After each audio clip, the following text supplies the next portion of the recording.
Let me just quickly give you a list of 4 emotions that can change your life in one day. Emotions are powerful.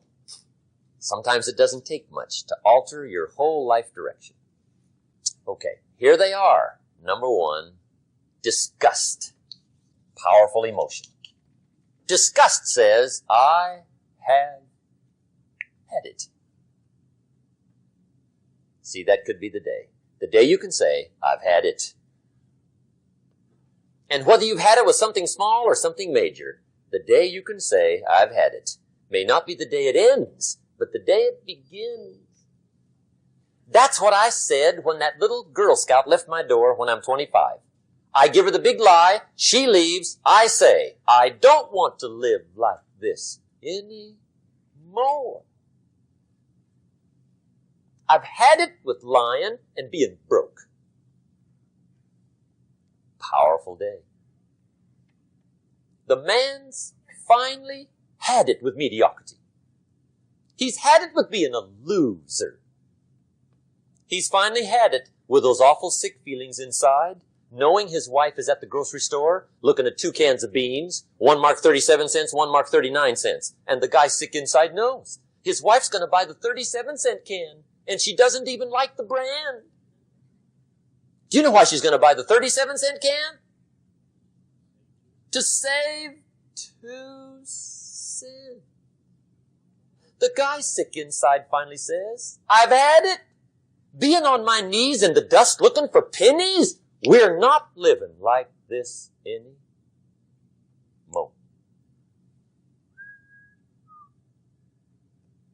Could be the day that turns your life around. The day you can say, I've had it.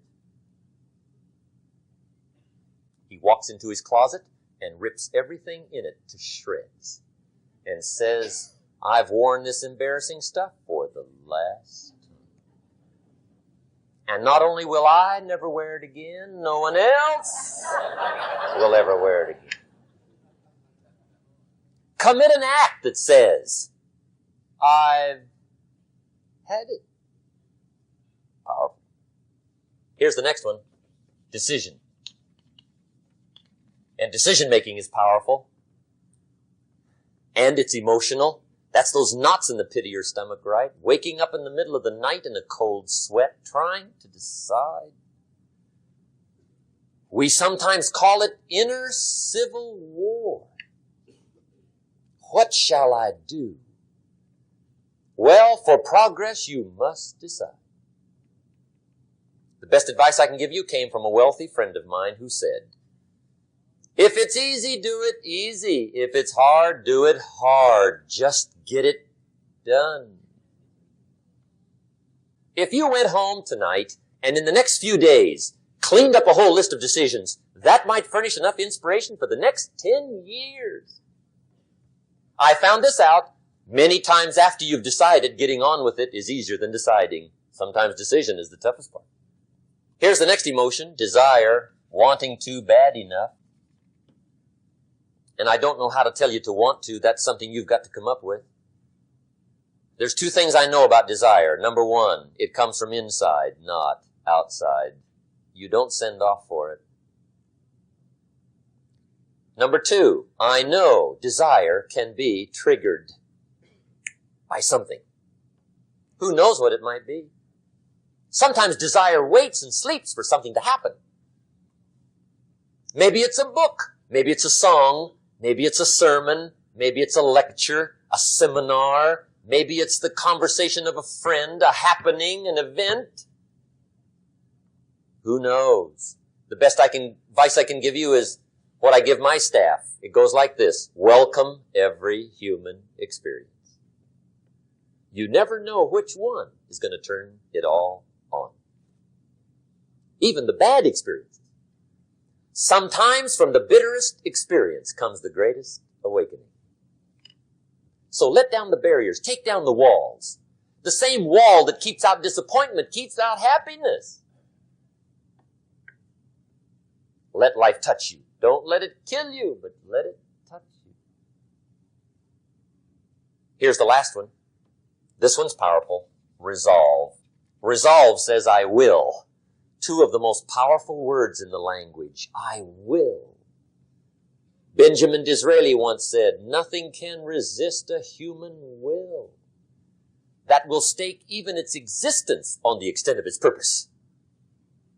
Shortly put, I'll do it or die. See, that's powerful. That could be the day that turns your life around. The world has a strange way of stepping aside when somebody says, I'll do it or die. The man says, I will climb the mountain. They've told me it's too high, it's too far, it's too rocky, it's too difficult, it's never been done before, but it's my mountain, I will climb it. Pretty soon you'll see me waving from the top. Or dead on the side, because I ain't coming back. The best definition I ever got from the word resolve came from a little junior high girl in Foster City, California, up north. I'm talking to the junior high kids one day. I love to ask kids definitions. They come up with beauties. I got to the word resolve and I asked, who can tell me what resolve means? And I got several hands, and they were all pretty good, but the last one was the best. Little girl, about 3 rows back, held up her hand. She said, Mr. Rohn, I think I know what resolve means. I said, darling, what do you think it means? She said, I think it means promising yourself you will never give up. I said, that's it. Webster, stand aside. That is the definition. Promise yourself you will never give up. I asked the kids, how long should a baby try to learn how to walk? How long? How long would you give your average baby before you shut him off? How long? See, any mother in the world would say, you're crazy. My baby's going to keep trying until it learns how to walk. What a magic formula. Now, let me show you what triggers all emotions into activity that brings results. And results is the name of the game. Here it is. Action. Finally, you must do something about how you feel. Jesus, the master teacher, said, don't just be listeners. Be doers. The world admires the doers. Whatever it takes to get you to try harder, read more, set your goals, and go for it. Here's the next attitude disease. Over-caution. Some people never will have much. They're too cautious. Now, you can also be too reckless, but you can also be too cautious. This is called the timid approach to life. And my caution was always the risk. Risk used to drive me right up the wall. I used to say, what if this happens? It's called the language of the poor. What if this happens? And on top of that, if this was to happen, look at the fix I'd be in. I better not try. I could always ace myself out. Then I'll tell you what changed my whole life when I finally discovered it's all risky. The minute you were born, it got risky. If you think trying is risky, wait till they hand you the bill for not trying. If you think investing is risky, wait till you get the tab for not investing. See, it's all risky. Getting married is risky. Having children is risky. Going into business is risky. Investing your money is risky. It's all risky. I'll tell you how risky life is. You're not going to get out alive. That's risky. The Englishman says, well, if that's the way it's going to work out, let's give it a go. Right. That's what it's for. Give it a go. Somebody says, yeah, but I'm looking for safety and security. Fine, then huddle in a corner. We'll cover you with a sheet, bring you 3 meals a day. And we'll protect you, feed you, look after you, care for you. We won't let anything happen to you. And you'll probably live to be 100. The guy said, well, yeah, I'd live to be 100. But what a way to live. Right. What a way to live, safe and secure. Don't ask for security. Ask for adventure. Better to live 30 years full of adventure than 100 years safe in the corner. And see, it's not important how long you live. What's important is how you live. Here's the next attitude disease. We're almost through with this motley list. In fact, we're almost through. Hang on. The next one is pessimism. Pessimism, the deadly disease of always looking on the bad side, the problem side, the difficult side, checking all the reasons why it can't be done. The poor pessimist leads an ugly life. He doesn't try to figure out what's right. He tries to figure out what's wrong. He doesn't look for virtue. He looks for faults. And when he finds them, he's delighted. How ugly. This is the poor guy who looks through the window, doesn't see the sunset. He sees the specks on the window. And this is the poor guy, right, who rushes up, takes such leave of his senses. This guy rushes up and he says, I've got 5 good reasons why it won't work. He's so dumb, he doesn't know. All he needs 1. He's got 5. To the pessimist, the glass is always half empty. To the optimist, the glass is half full. Why would the same measure affect people 2 different ways? Answer, it all depends on how you look at it. Our lives are mostly affected by the way we think things are, not the way they are. The way we think they are affects us most. There's a subject we don't have time to get into tonight called better thinking habits. One of the major things Shove taught me when I met him, he said, poor thinking habits keeps most people poor. Not poor working habits. Most people work hard, but they don't think hard. And Shove taught me that the mind is like a factory, a mental factory. And whatever you think about all day long pours ingredients into this mental factory. And that's what builds the economic, social, financial fabric of your life. He quoted me a Bible phrase that says, as you think, so you become. How awesome. When he talked about poor thinking habits, he had me. I used to start the day reading the morning newspaper. I mean, you can believe that or not. I'd get a cup of coffee and read the paper. I'd load up on wars and riots and murders and stabbings and killings and bank robberies and muggings and car wrecks and tragedies. I'd even read the back pages. I seem to like that stuff for some weird reason. I'd load up on all that, and then I'd start the day. You can imagine the kind of days I used to have. You walk around on your financial knees. They call you economic peewee. The guy says, I want to be a great leader. Wonderful. The first thing we do is follow him to his house. When we get there, we walk in and check his library. Number 1. Somebody says, well, why check his library? The reason is because what a man reads pours massive ingredients into his mental factory, and the fabric of his life is built from those ingredients. You would not believe what some people have got in their house to read. You would not believe. One of the best dressed up words I know for a lot of it is trash.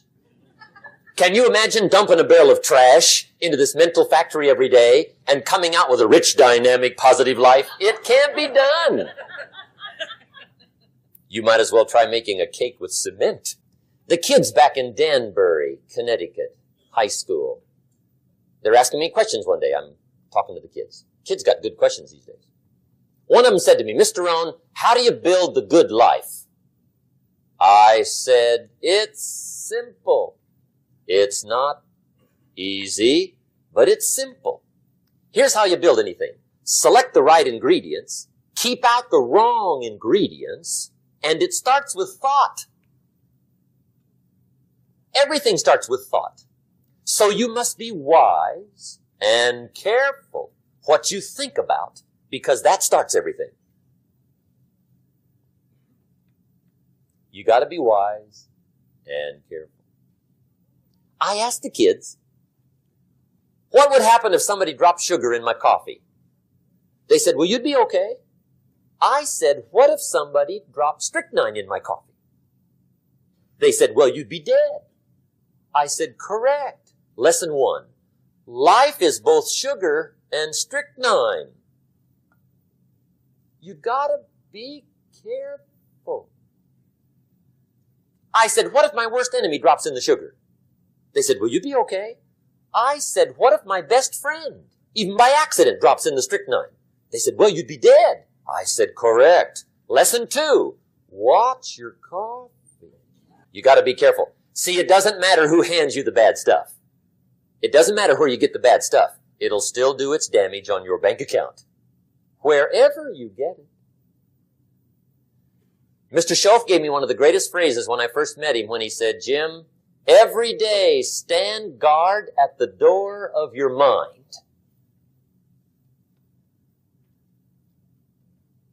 How important. Stand guard at the door of your mind. And you decide what goes into your mental factory. Don't let anybody just dump anything they want to in your mental factory, because you've got to live with the results. Okay, here's the last disease, and we're through with this list. In fact, we're almost through. Hang on. The last subject is very brief.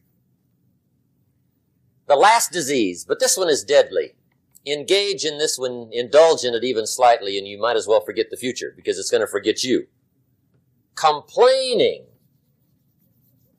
crying, whining, griping, a Bible word called murmuring. See, that'll ace your future. Spend 5 minutes complaining, and you have wasted 5. And you may have begun what's known as economic cancer of the bone. Surely they will soon haul you off into a financial desert and there let you choke on the dust of your own regret. I hope I said that well, so you won't forget. It's a deadly disease. If you don't think it's bad, ask the children of Israel of Old Testament fame. Typical of us all, their story just happened to get in the book. Story says, children of Israel were slaves. God performed a series of dazzling miracles and got them out. And now they're heading for the promised land. Remember the story? Heading for the promised land. Tragedy of the story? They never got there. Reason. From day one, they started to complain.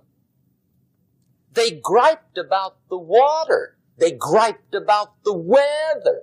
They whined and cried and griped about the food. They griped about the leadership.